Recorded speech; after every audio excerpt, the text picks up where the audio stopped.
Speed ನ್ಯೂಸ್ಗೆ ಸ್ವಾಗತ. ನಾನು ಚಂದ್ರಕಲಾ ಗೋವಿಂದಪ್ಪ. 2021ರಲ್ಲಿ ಬಿಟ್ ಕಾಯಿನ್ ಹಗರಣ ಎಷ್ಟು ದೊಡ್ಡ ಮಟ್ಟಿಗೆ ಸದ್ದು ಗದ್ದಲವನ್ನ ಉಂಟು ಮಾಡಿತು ಅಂತ ಎಲ್ರಿಗೂ ಕೂಡ ಗೊತ್ತಿದೆ. ಆ ಪ್ರಕರಣದಲ್ಲಿ ಪ್ರಮುಖ ರೂವಾರಿಯಾಗಿ ಗುರುತಿಸಿಕೊಂಡಿದ್ದ ಶ್ರೀಕಿ ಈಗ ಮತ್ತೆ ಮುನ್ನೆಲೆಗೆ ಬಂದಿದ್ದಾರೆ. ಹಾಗಾದ್ರೆ ಏನಾಯ್ತು ನೋಡಿ. ಎಸ್, ಹ್ಯಾರಿಸ್ ನಲ್ಪಾಡ್ ಮನೆ ಮೇಲೆ ಇಡಿ ದಾಳಿಯಾಗಿದೆ. ಯಾವ ಕಾರಣಕ್ಕೆ ನೋಡಿ, ಇಬ್ಬರು ಕಾಂಗ್ರೆಸ್ ಮುಖಂಡರಿಗೆ ಇಡಿ ಶಾಕ್ ಅನ್ನ ಕೊಟ್ಟಿರುವಂತದ್ದು. ಅಶೋಕ್ ನಗರದಲ್ಲಿರುವಂತಹ ಮನೆಗಳ ಮೇಲೆ ಭರ್ಜರಿಯಾಗಿ ದಾಳಿಯನ್ನು ನಡೆಸಲಾಗಿದೆ. ಬೆಳ್ಳಂಬೆಳಗ್ಗೆನೆ ಶಾಸಕರ ನಿದ್ದೆಗೆಡಿಸಿದೆ ಇಡಿ. ಶ್ರೀಕಿ ಪ್ರಕರಣ ಸಂಬಂಧ ದಾಳಿ ಮಾಡಿದ್ದಾರೆ ಇಡಿ ಅಧಿಕಾರಿಗಳು. ಎಸ್, ಶ್ರೀಕಿ ಈ ಹೆಸರು ಕೇಳಿದ್ರೇನೆ 2021ರ ಸಂದರ್ಭದಲ್ಲಿ ಇಡೀ ಬಿಜೆಪಿ ಕಾಂಗ್ರೆಸ್ ಟೀಮ್ ಢವ ಢವ ಅಂತ ಎದೆ ಬಡಿತವನ್ನ ಸ್ಟಾರ್ಟ್ ಮಾಡ್ಕೊಳ್ಳೋದಕ್ಕೆ ಮುಂದಾಗಿತ್ತು. ಈಗ ಮತ್ತೆ ಈ ಶ್ರೀಕಿ ಅನ್ನುವಂತಹ ಹೆಸರು ಮುನ್ನೆಲೆಗೆ ಬಂದಿದೆ. ಯಾವ ಕಾರಣಕ್ಕಾಗಿ ಅಂತಂದ್ರೆ ನೋಡಿ, ಈಗ ಕಾಂಗ್ರೆಸ್ನ ಶಾಸಕ ಹ್ಯಾರಿಸ್ ಪುತ್ರ ಮೊಹಮ್ಮದ್ ನಲ್ಪಾಡ್ ಅವರ ನಿವಾಸದ ಮೇಲೆ ದಾಳಿಯನ್ನ ನಡೆಸೋದ್ರ ಮುಖಾಂತರ ಶ್ರೀಕಿಗೂ ಹಾಗೆ ಮೊಹಮ್ಮದ್ ಹ್ಯಾರಿಸ್ ನಲ್ಪಾಡ್ಗೂ ಎಲ್ಲೋ ಒಂದು ಕಡೆ ಹಣದ ವ್ಯವಹಾರದಲ್ಲಿ ಸಂಬಂಧವನ್ನ ಹೊಂದಿದ್ರು. ಆ ಆಧಾರದ ಮೇಲೆ ಇದೀಗ ಹ್ಯಾರಿಸ್ ನಲ್ಪಾಡ್ ಮನೆ ಮೇಲೆ ಇಡಿ ಅಧಿಕಾರಿಗಳು ದಾಳಿಯನ್ನು ನಡೆಸಿದ್ದಾರೆ. ಇಬ್ಬರ ಕಾಂಗ್ರೆಸ್ ಮುಖಂಡರಿಗೆ ಇಡಿ ಅಧಿಕಾರಿಗಳು ಇವತ್ತು ಶಾಕ್ ಅನ್ನ ನೀಡಿರುವಂತದ್ದು ಗಮನಿಸ್ತಾ ಇದ್ದೀರಿ. ಕಾಂಗ್ರೆಸ್ನ ಶಾಸಕರು ಈಗ ಏನು ಬೆಳ್ಳಂಬೆಳಗ್ಗೆ ನಿದ್ದೆ ಮಂಪುರಿನಲ್ಲಿ ಕಂಡು ಬಿಡುವಂತಹ ಸಂದರ್ಭದಲ್ಲೇ ಇಡಿ ಅಧಿಕಾರಿಗಳು ಏಕಾಏಕಿ ದಾಳಿಯನ್ನ ನೀಡಿದ್ದಾರೆ. ಬಿಟ್ಕಾಯಿನ್ ಹಗರಣ ಲಿಂಕ್ ಕಾರಣ ಅಂತ ಹೇಳಲಾಗ್ತಾ ಇದೆ. ಕಾಂಗ್ರೆಸ್ನ ಶಾಸಕ ಹಾಗೆ ಬಿಡಿಎ ಅಧ್ಯಕ್ಷ ಎನ್ಎ ಹ್ಯಾರಿಸ್ ಅವರ ಮನೆ ಮೇಲೆ ಜಾರಿ ನಿರ್ದೇಶನಾಲಯ ಅಧಿಕಾರಿಗಳು ದಾಳಿಯನ್ನು ನಡೆಸಿರುವಂಥದ್ದು. ಇವತ್ತು ಬೆಳಗ್ಗೆ ದಾಳಿ ನಡೆದಿದೆ. ಎನ್ಎ ಹ್ಯಾರಿಸ್ ಅಲ್ಲದೆ ಅವರ ಪುತ್ರ ಮೊಹಮ್ಮದ್ ನಲ್ಪಾಡ್ ನಿವಾಸದ ಮೇಲೂ ಕೂಡ ದಾಳಿಯನ್ನ ನಡೆಸಲಾಗಿರುವಂಥದ್ದು. ಎಸ್, ಒಂದು ಕಡೆ ಗಮನಿಸ್ತಾ ಇದ್ದೀರಿ, ಈತಾನೆ ಕಿಂಗ್ ಪಿನ್ ಅಂತಾನೆ ಹೇಳ್ಬೋದು. ಈ ಬಿಟ್ ಕಾಯಿನ್ ಹಗರಣದಲ್ಲಿ ಏನು ಶ್ರೀಕಿ ಅನ್ನುವಂತಹ ಹೆಸರು ಎಲ್ಲರೂ ಕೂಡ ಕೇಳೇ ಇರ್ತೀರಿ. ಅದು ಎಷ್ಟರ ದೊಡ್ಡ ಮಟ್ಟಿಗೆ ಸದ್ದು ಗದ್ದಲವನ್ನ ಉಂಟು ಮಾಡಿತ್ತು ಅನ್ನೋದು ಕೂಡ ಗೊತ್ತಿರುವಂಥದ್ದು. ಈತನ ಜೊತೆಯಲ್ಲಿ ಮೊಹಮ್ಮದ್ ಹ್ಯಾರಿಸ್ ನಲ್ಪಾಡ್ ಅವರು ಒಂದಷ್ಟು ಹಣದ ವ್ಯವಹಾರವನ್ನ ಇಟ್ಕೊಂಡಿದ್ರು, ಹಣದ ವಹಿವಾಟನ್ನ ನಡೆಸಿದ್ರು ಅನ್ನುವಂಥ ಅನುಮಾನದ ಮೇರೆಗೆ ಈಗ ಅಧಿಕಾರಿಗಳು ದಾಳಿಯನ್ನು ನಡೆಸಿದ್ದಾರೆ. ನಿಖರ ಮಾಹಿತಿ ಮೇರೆಗೂ ಕೂಡ ದಾಳಿಯನ್ನು ನಡೆಸಿದ್ದಾರೆ.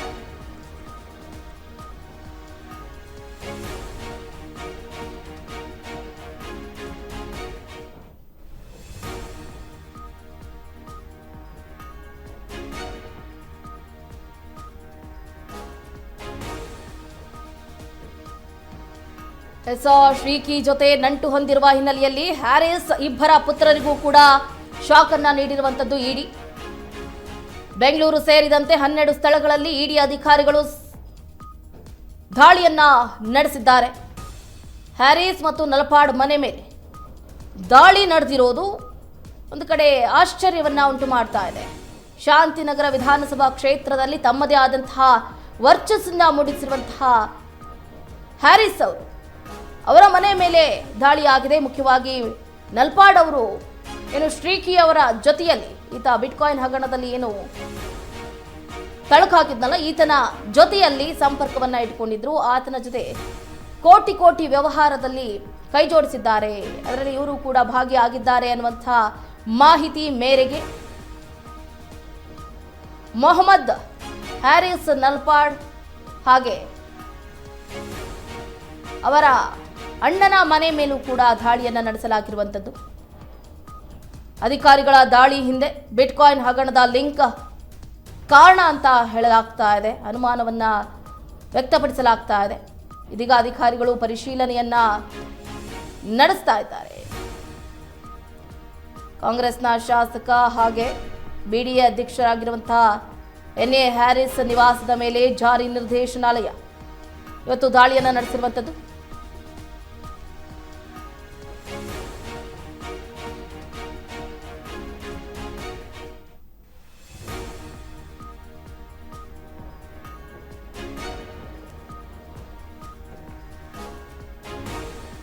ಸುಮಾರು 12 ಮಂದಿ ಅಧಿಕಾರಿಗಳಿಂದ ಇವತ್ತು ದಾಳಿಯಾಗಿದೆ. ಬೆಳಗ್ಗೆನೆ ನೋಡಿ,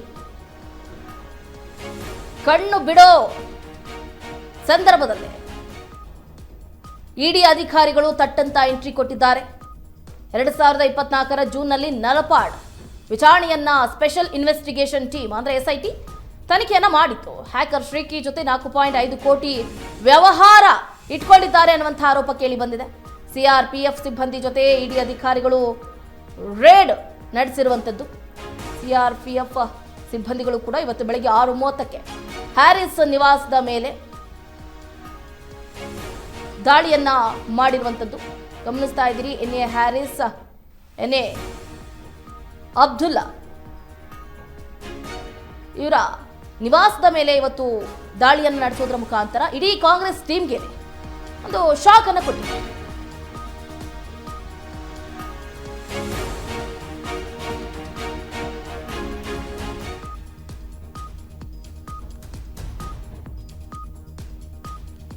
ಬಿಟ್ಕಾಯಿನ್ ಪ್ರಕರಣದ ಪ್ರಮುಖ ಆರೋಪಿ ಈ ಶ್ರೀಕಿ ಹ್ಯಾರಿಸ್ ಮನೆ ಫುಲ್ ಜಾಲಾಡ್ತಿದ್ದಾರೆ. ಇಡಿ ಅಧಿಕಾರಿಗಳು ಏನೇನು ಸೋರ್ಸ್ ಸಿಗುತ್ತೋ ಎಲ್ಲವನ್ನು ಕೂಡ ಗ್ರಾಬ್ ಮಾಡ್ಕೊಳ್ತಿದ್ದಾರೆ. ಎಲ್ಲವನ್ನು ಕೂಡ ಎಲ್ಲ ದಾಖಲೆಗಳನ್ನು ಕೂಡ ಪರಿಶೀಲನೆ ಮಾಡ್ಕೊಳ್ತಿದ್ದಾರೆ. ಉಮರ್ಗೆ ಸಂಬಂಧಪಟ್ಟಂತಹ ಸ್ಥಳದಲ್ಲೂ ಕೂಡ ಇಡಿಯಿಂದ ಪರಿಶೀಲನೆ ನಡೀತಾ ಇದೆ. ಅಶೋಕ ನಗರದಲ್ಲಿರುವಂತಹ ಶಾಸಕ NA ಹ್ಯಾರಿಸ್ ಅವರ ಬೃಹತ್ ಬಂಗಲೆ ಅಂತಾನೆ ಹೇಳ್ಬೋದು. ಈ ನಿವಾಸದ ಮೇಲೆ ದಾಳಿಯಾಗಿದೆ. ಶ್ರೀಕಿ ಜೊತೆ ವ್ಯವಹಾರಕ್ಕೆ ಇಳಿದಿದ್ಯಾಕೆ? ಹ್ಯಾರಿಸ್ ಪುತ್ರ ನಲ್ಪಾಡ್ ಬಿಟ್ಕಾಯಿನ್ ಪ್ರಕರಣದ ಪ್ರಮುಖ ಆರೋಪಿ ಶ್ರೀಕಿ.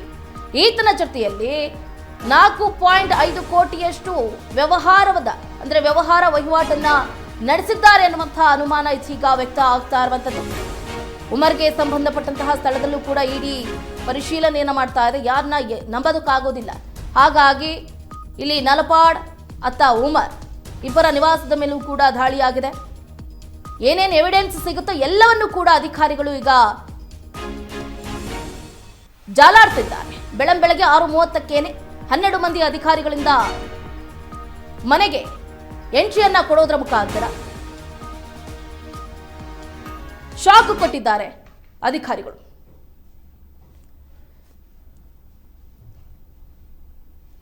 ಈಗಾಗಲೇ ಗಮನಿಸ್ತಾ ಇದ್ದೀವಿ, ಒಂದು ಕಡೆ ಉಮರ್ ಹಾಗೆ ಮತ್ತೊಂದು ಕಡೆ ಏನು ನಲ್ಪಾಡ್ ಅವರ ನಿವಾಸದ ಮೇಲೆ ಭರ್ಜರಿಯಾಗಿ ದಾಳಿಯನ್ನ ನಡೆಸಿರುವಂತಹ ವಿಷಯಕ್ಕೆ ಸಂಬಂಧಪಟ್ಟಂತೆ ನಮ್ಮ ಪ್ರತಿನಿಧಿ ಇದರ ಬಗ್ಗೆ ಹೆಚ್ಚಿನ ಡೀಟೇಲ್ಸ್ ಅನ್ನ ಕೊಡ್ತಾ ಹೋಗ್ತಾರೆ. ಜೋಯಲ್ ಐಗೋಡ್, ಗಮನಿಸ್ತಾ ಇದ್ದೀವಿ, ಯಾರು ಕೂಡ ಊಹೆ ಮಾಡಿರ್ಲಿಲ್ಲ ಈ ರೀತಿಯಾಗಿ ಶಾಂತಿನಗರ ವಿಧಾನಸಭಾ ಕ್ಷೇತ್ರದಲ್ಲಿ ಹ್ಯಾರಿಸ್ ಅವರು ಅಂತಂದ್ರೆ ಒಂದು ರೀತಿಯಾದಂತಹ ವರ್ಚಸ್ಸನ್ನ ಬೀರಿದ್ದಾರೆ. ಇವತ್ತು ಅವರ ನಿವಾಸ ಹಾಗೆ ಅವರ ಮಕ್ಕಳ ನಿವಾಸದ ಮೇಲೆ ಇಡಿ ಅಧಿಕಾರಿಗಳು ಬರೋಬ್ಬರಿ 12 ಅಧಿಕಾರಿಗಳು ಬೆಳಗ್ಗೆ 6:30ಕ್ಕೇನೆ ಭರ್ಜರಿಯಾಗಿ ಶಾಕ್ ಅನ್ನ ಕೊಟ್ಟಿದ್ದಾರೆ. ಸೊ ಇದರ ಒಳನೋಟ ಏನಿರಬಹುದು ಅಂತ?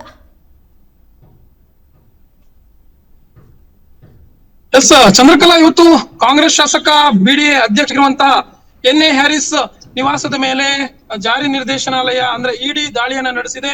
ಇವತ್ತು ಬೆಳಿಗ್ಗೆ ಇಡಿ ಅಧಿಕಾರಿಗಳು ದಾಳಿ ನಡೆಸಿ ಪರಿಶೀಲನೆಯನ್ನ ನಡೆಸ್ತಾ ಇದ್ದಾರೆ. ಒಟ್ಟು 17 ಕಡೆಗಳಲ್ಲಿ ಇಡಿ ಅಧಿಕಾರಿಗಳು ದಾಳಿ ನಡೆಸಿದ್ದಾರೆ. NA ಹ್ಯಾರಿಸ್ ಪುತ್ರ ಆಗಿರುವಂತಹ ಮೊಹಮ್ಮದ್ ನಲ್ಪಾಡ್ ನಿವಾಸದ ಮೇಲೂ ಕೂಡ ದಾಳಿಗೆ ನಿಖರ ಕಾರಣ ಏನು ಎಂಬುದನ್ನು ಇನ್ನೂ ಕೂಡ ಅಧಿಕೃತವಾಗಿ ತಿಳಿದಿಲ್ಲ. ಬಿಟ್ಕಾಯಿನ್ ಪ್ರಕರಣಕ್ಕೆ ಸಂಬಂಧಿಸಿದಂತೆ ಈ ದಾಳಿ ನಡೆದಿದೆ ಅನ್ನುವಂತ ಪ್ರಾಥಮಿಕ ಮಾಹಿತಿ ಇದೆ. ಬಿಟ್ಕಾಯಿನ್ ಹಗರಣದಲ್ಲಿ ಹ್ಯಾಕರ್ ಶ್ರೀಕಿ ಜೊತೆಗೆ ಆರ್ಥಿಕ ವ್ಯವಹಾರ ಹೊಂದಿದಂತ ಆರೋಪ ಈ ಹಿಂದೆ ಕೇಳಿ ಬಂದಿತ್ತು. ಈ ಹಿನ್ನೆಲೆಯಲ್ಲಿ ಇವತ್ತು ಇಡಿ ದಾಳಿ ನಡೆಸಲಾಗಿದೆ ಅನ್ನುವಂತ ಮಾಹಿತಿ ಬರ್ತಾ ಇದೆ. ಬೆಂಗಳೂರಿನ ಗರುಡ ಮಾಲ್ ಹಿಂಭಾಗದಲ್ಲಿರುವಂತ ಹ್ಯಾರಿಸ್ ಮನೆಯ ಮೇಲೆ ಇಡಿ ದಾಳಿ ನಡೆದಿದೆ. ಇದೇ ಸಂದರ್ಭದಲ್ಲಿ ಹ್ಯಾರಿಸ್ ಪುತ್ರ ಮೊಹಮ್ಮದ್ ನಲ್ಪಾಡ್ ನಿವಾಸದ ಮೇಲೂ ಕೂಡ ದಾಳಿಯನ್ನ ನಡೆಸಲಾಗಿದೆ. ಕೇಂದ್ರದ ಭದ್ರತಾ ಸಿಬ್ಬಂದಿಗಳ ಉಪಸ್ಥಿತಿಯಲ್ಲಿ ಇಡಿ ಅಧಿಕಾರಿಗಳು ಈ ದಾಳಿಯನ್ನ ನಡೆಸಿದ್ದಾರೆ. ಸುಮಾರು 12 ಮಂದಿ ಅಧಿಕಾರಿಗಳಿಂದ ಈ ಒಂದು ದಾಳಿ ನಡೆದಿರುವಂತದ್ದು. ಬಿಟ್ಕಾಯಿನ್ ಹಗರಣದಲ್ಲಿ ಮೊಹಮ್ಮದ್ ನಲ್ಪಾಡ್ ಹೆಸರು ಈ ಹಿಂದೆ ಏನ್ ಕೇಳ್ಬರ್ತಿತ್ತು, ಆದ್ರೆ ಬಳಿಕ ವಿಚಾರ ತಣ್ಣಗಾಗಿತ್ತು. ಪ್ರಕರಣದ ರೂವಾರಿ ಶ್ರೀಕಿ ಬಂಧನ ಆಗಿದೆ. ಆಲ್ರೆಡಿ ಆತ ಬಂಧಿತನಾಗಿದ್ದಾನೆ. ಈತ ಹ್ಯಾಕ್ ಮಾಡಿ ಸಾಕಷ್ಟು ಹಗರಣವನ್ನ ಮಾಡಿದ್ದ. ಸೊ ಈ ಪ್ರಕರಣದಲ್ಲಿ ಕೆಲವು ರಾಜಕಾರಣಿಗಳ ಹೆಸರು ಕೂಡ ತಳಕೆ ಹಾಕೊಂಡಿದೆ. ಆದ್ರೆ ಇದೀಗ ಇಡಿ ದಾಳಿ ನಡೆಸಿರುವಂತದ್ದು ಬಹಳ ಕುತೂಹಲಕಾರಿಯಾದ ಸಂಗತಿ ಅಂತ ಹೇಳ್ಬೋದು. ಸದ್ಯಕ್ಕೆ ಇಡಿ ಅಧಿಕಾರಿಗಳು ಎಲ್ಲಾ ದಾಖಲೆಗಳನ್ನ ಪರಿಶೀಲನೆ ನಡೆಸ್ತಾ ಇದ್ದಾರೆ. ಬಿಟ್ಕಾಯಿನ್ ಹಗರಣದ ಆರೋಪಿಗಳ ಜೊತೆಗೆ ಯಾವ ರೀತಿಯಲ್ಲಿ ಆರ್ಥಿಕ ವ್ಯವಹಾರ ನಡೆಸಲಾಗಿದೆ ಅನ್ನುವಂತ ವಿಚಾರದ ಬಗ್ಗೆಯೂ ಕೂಡ ತನಿಖೆ ನಡೀತಾ ಇದೆ. ಪ್ರಕರಣ ಸಂಬಂಧಿಸಿದಂತೆ ಎನ್ ಎ ಹ್ಯಾರಿಸ್ ಮತ್ತೆ ಅವರ ಪುತ್ರನಾಗಿರುವಂತ ನಲ್ಪಾಡ್ ಅವರಿಂದಲೂ ಕೂಡ ಕೆಲವೊಂದು ಮಾಹಿತಿಗಳನ್ನ ಸಂಗ್ರಹಿಸುವಂತ ಸಾಧ್ಯತೆ ಇದೆ. ಚಂದ್ರ ಎಸ್ ಜೋಯಲ್, ಒಂದ್ ಕಡೆ ನಾವು ಗಮನಿಸಬೇಕಾಗುತ್ತೆ ಗಂಭೀರವಾಗಿ. ಈಗ ಕಾಂಗ್ರೆಸ್ನಲ್ಲಿ ಹೇಗೆ ಅಂತಂದ್ರೆ ಬೂದಿ ಮುಚ್ಚಿದ ಕೆಂಡದಂತಿದೆ ವಾತಾವರಣ. ಆಕ್ಚುಲಿ ಹೇಳ್ಬೇಕಂತಂದ್ರೆ ಈಗ ನಾವು ಹಿಂದಿನದನ್ನ ಗಮನಿಸ್ತಾ ಹೋದ್ರೆ ಅಲ್ಪಸಂಖ್ಯಾತ ಸಮುದಾಯ ನಾಯಕರನ್ನ ಟಾರ್ಗೆಟ್ ಮಾಡ್ತಿದ್ದಾರೆ ಅನ್ನೋದು ಗೊತ್ತಾಗ್ತಾ ಇದೆ. ಈಗ ಹ್ಯಾರಿಸ್ ಈಗ ಅಲ್ಪಸಂಖ್ಯಾತ ನಾಯಕರ ಸಮುದಾಯದಲ್ಲಿ ಇವರು ಕೂಡ ಒಬ್ರು. ಸೊ ಏನಾದ್ರೂ ಮುಸ್ಲಿಂ ಸಮುದಾಯದವರನ್ನ ಇಲ್ಲೂ ಕೂಡ ಟಾರ್ಗೆಟ್ ಮಾಡಲಾಗ್ತಾ ಇದೆಯಾ ಹೇಗೆ ಅಂತ?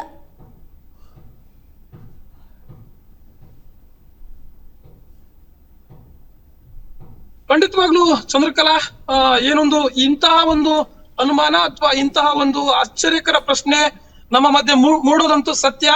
ಈಗಾಗಲೇ ಒಟ್ಟು 17 ಕಡೆಗಳಲ್ಲಿ ಈ ದಾಳಿ ನಡೆದಿರುವಂತದ್ದು.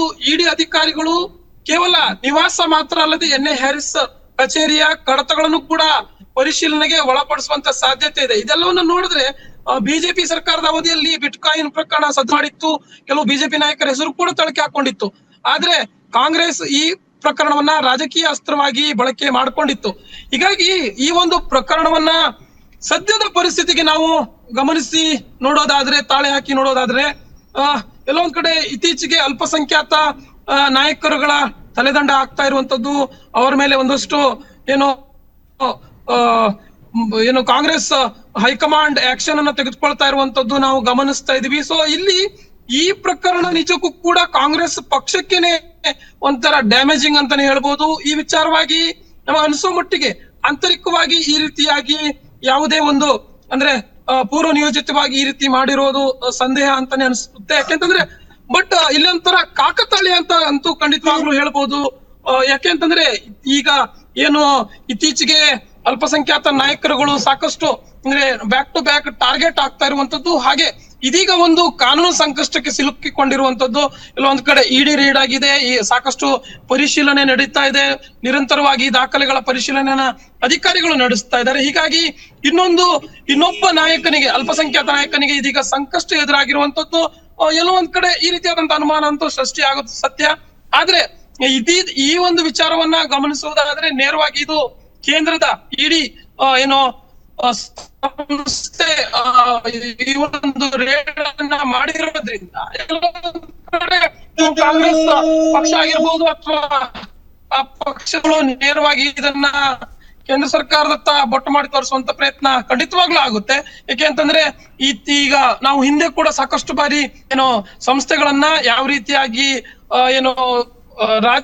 ಕೇಂದ್ರ ಸರ್ಕಾರ ದುರುಪಯೋಗ ಪಡಿಸ್ಕೊಳ್ತಾ ಇದೆ ಅನ್ನುವಂತ ಒಂದು ದೂರನ್ನ ಅಥವಾ ಒಂದು ಆರೋಪವನ್ನ ಕಾಂಗ್ರೆಸ್ ನಾಯಕರುಗಳು ನಿರಂತರವಾಗಿ ಮಾಡ್ಕೊಂಡು ಬರ್ತಾ ಇರುವಂತದ್ದು. ಹೀಗಾಗಿನೇ ಈ ವಿಚಾರ ಕೂಡ ಅಲ್ಲಿಗೆನೆ ತಳಕು ಹಾಕೊಳ್ಳುವಂತ ಸಾಧ್ಯತೆ ಇದೆ. ಒಟ್ಟಾರೆಯಾಗಿ ಇವತ್ತು ಬೆಳ್ಳಂಬೆಳಗ್ಗೆ ಅಲ್ಪಸಂಖ್ಯಾತ ನಾಯಕನೊಬ್ಬನಿಗೆ ಎದುರಾಗಿರುವಂತಹ ಬೃಹತ್ ಶಾಕ್ ಇದಾಗಿತ್ತು. ನಿಜಕ್ಕೂ ಕೂಡ ಒಂದು ಸಾಕಷ್ಟು ಕುತೂಹಲಕ್ಕೆ ಎಡೆ ಮಾಡಿಕೊಟ್ಟಿದೆ. ಕಾದ್ ನೋಡ್ಬೇಕಾಗುತ್ತೆ ಇದನ್ನ. ಈಗಲೇ ಏನು ಅಂತ ಹೇಳೋಕ್ಕಾಗಲ್ಲ. ಸದ್ಯಕ್ಕೆ ಅಧಿಕಾರಿಗಳು ಪರಿಶೀಲನೆ ನಡೆಸ್ತಾ ಇದ್ದಾರೆ. ಎಸ್, ಥ್ಯಾಂಕ್ ಯು ಜೋಯಲ್ ಐಕೋ ನಿಮ್ಮ ಕಂಪ್ಲೀಟ್ ಡೀಟೇಲ್ಸ್ಗಾಗಿ. ಒಟ್ಟಾರೆಯಾಗಿ ಈ ಹ್ಯಾಕರ್ ಶ್ರೀಕಿ ವಿಷಯಕ್ಕೆ ಸಂಬಂಧಪಟ್ಟಂತೆ ನೋಡಿ, 2021ರಲ್ಲಿ ದೊಡ್ಡ ಮಟ್ಟದಲ್ಲಿ ಬಿಟ್ಕಾಯಿನ್ ಹಗರಣ ಯಾವ ರೀತಿ ಸಂಚಲನವನ್ನು ಮೂಡಿಸಿತ್ತು ಅನ್ನೋದು ಎಲ್ರಿಗೂ ಕೂಡ ಗೊತ್ತಿರುವಂತಹ ವಿಷಯ. ಈತನ ಜೊತೆಯಲ್ಲಿ 4.5 ಕೋಟಿಯಷ್ಟು ವ್ಯವಹಾರವನ್ನು ಮೊಹಮ್ಮದ್ ನಲ್ಪಾಡ್ ಅವರು ನಡೆಸಿದ್ದಾರೆ ಎನ್ನುವಂತಹ ಆರೋಪದ ಮೇರೆಗೆ ಇವತ್ತು ಬೆಳ್ಳಂಬೆಳಗ್ಗೆ 6:30ಕ್ಕೆ 12 ಅಧಿಕಾರಿಗಳ ತಂಡ ಹ್ಯಾರಿಸ್ ಅವರ ಇಬ್ಬರು ಮಕ್ಕಳ ನಿವಾಸದ ಮೇಲೆ, ಕಚೇರಿಗಳ ಮೇಲೆ, ಅವರಿಗೆ ಸಂಬಂಧಪಟ್ಟಂತಹ ಕಚೇರಿಗಳ ಮೇಲೂ ಕೂಡ ದಾಳಿಯನ್ನು ನಡೆಸೋದ್ರ ಮುಖೇನ ಇವತ್ತು ಇಡೀ ಕಾಂಗ್ರೆಸ್ ಟೀಮ್ಗೇನೆ ದೊಡ್ಡ ಮಟ್ಟದಲ್ಲಿ ಶಾಕನ್ನು ನೀಡಿರುವಂಥ ಯಾರು ಕೂಡ ಊಹೆ ಮಾಡಿರಲಿಲ್ಲ. ನೋಡಿ, ಶಾಂತಿನಗರದಲ್ಲಿ ತಮ್ಮದೇ ಆದಂತಹ ಒಂದು ದೊಡ್ಡ ಮಟ್ಟದ ವರ್ಚಸ್ಸನ್ನು ಬೀರಿದ್ದಾರೆ. ಮುಖ್ಯವಾಗಿ ಇನ್ನೊಂದು ನಮಗೆ ಗಮನಿಸಬೇಕಾಗುತ್ತೆ, ಡಿ ಕೆ ಶಿವಕುಮಾರ್ ಅವರ ಪರಮ ಆಪ್ತರು ಅಂತಾನೆ ಹೇಳ್ಬೋದು ಎನ್ ಎ ಹ್ಯಾರಿಸ್ ಅವರು. ನೋಡಿ, ಡಿ ಕೆ ಶಿವಕುಮಾರ್ ಅವರ ಪರಮ ಆಪ್ತರ ನಿವಾಸವನ್ನು ಲೆಕ್ಕಿಸದೆ ಯಾರಾದರೆ ವಿ ಡೋಂಟ್ ಕೇರ್, ತಪ್ಪು ಮಾಡಿದರೆ ಶಿಕ್ಷೆ ಆಗಲೇಬೇಕು. ಹಾಗಾಗಿ ನಾವು ಯಾರ ನಿವಾಸದ ಮೇಲಾದರೂ ಕೂಡ ನಾವು ದಾಳಿಯನ್ನು ನಡೆಸ್ತೀವಿ ಅನ್ನುವಂಥ ಚಾಕು ಚಕ್ಯತೆಯಿಂದ ಇವತ್ತು ಜಾರಿ ನಿರ್ದೇಶನಾಲಯದ ಅಧಿಕಾರಿಗಳು ಮನೆಗೆ ನುಗ್ಗಿ ಎಲ್ಲ ರೀತಿಯಾದಂಥ ಕಡತಗಳನ್ನು ಪರಿಶೀಲನೆ ಮಾಡ್ತಾ ಇರೋದು ಬಹಳ ಮೆಚ್ಚುಗೆಗೆ ವ್ಯಕ್ತ ಆಗ್ತಾ ಇರುವಂಥದ್ದು. ಯಾಕಂತಂದರೆ ಗೊತ್ತಿಲ್ಲ ಯಾರ ಜೊತೆಯಲ್ಲಿ ಯಾರು ಹೇಗೆ ಲಿಂಕ್ ಇಟ್ಕೊಂಡಿರ್ತಾರೆ, ಹೇಗೆಲ್ಲ ಹಣದ ವ್ಯವಹಾರವನ್ನು ನಡೆಸ್ತಾ ಇರ್ತಾರೆ ಅಂತ.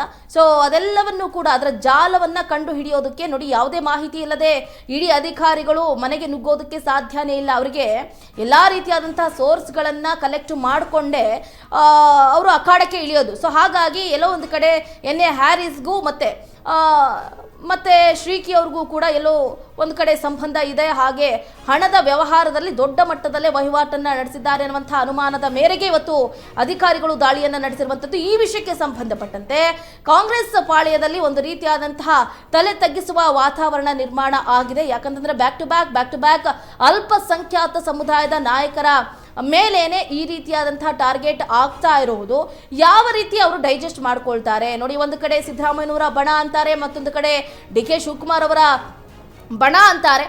ಅವರವರ ಬಣದ ನಾಯಕರು ಯಾವುದೋ ಒಂದು ವಿಷಯದಲ್ಲಿ ಟಾರ್ಗೆಟ್ ಆಗ್ತಾ ಇದ್ದಾರೆ, ಎಲ್ಲೋ ಒಂದು ಕಡೆ ಹುನ್ನಾರಕ್ಕೆ ಒಳಗಾಗ್ತಿದ್ದಾರೆ ಅನ್ನುವಂಥ ಮಾತುಗಳನ್ನು ನಾವಾಡದೇ ಇದ್ರೂ ಕೂಡ ನಮ್ಮ ರಾಜ್ಯದ ಜನತೆಯೇ ಮಾತಾಡ್ಕೊಳ್ತಿದ್ದಾರೆ. ಸೊ ಹಾಗಾಗಿ ಈ ವಿಷಯಕ್ಕೆ ಸಂಬಂಧಪಟ್ಟಂತೆ ಒಂದು ಕಡೆ ಕಾಂಗ್ರೆಸ್ನಲ್ಲಿ ಅಲ್ಲೋಲ ಕಲ್ಲೋಲ ಸೃಷ್ಟಿಯಾದರೆ ಆಡ್ಕೊಂಡು ನಗೋರ್ ಮುಂದೆ ಜಾರ್ ಬಿದ್ದಂಗಾಯ್ತು ಅನ್ನುವಂಥ ಪರಿಸ್ಥಿತಿ ಕಾಂಗ್ರೆಸ್ನಲ್ಲಿ ನಿರ್ಮಾಣ ಆಗಿದೆ.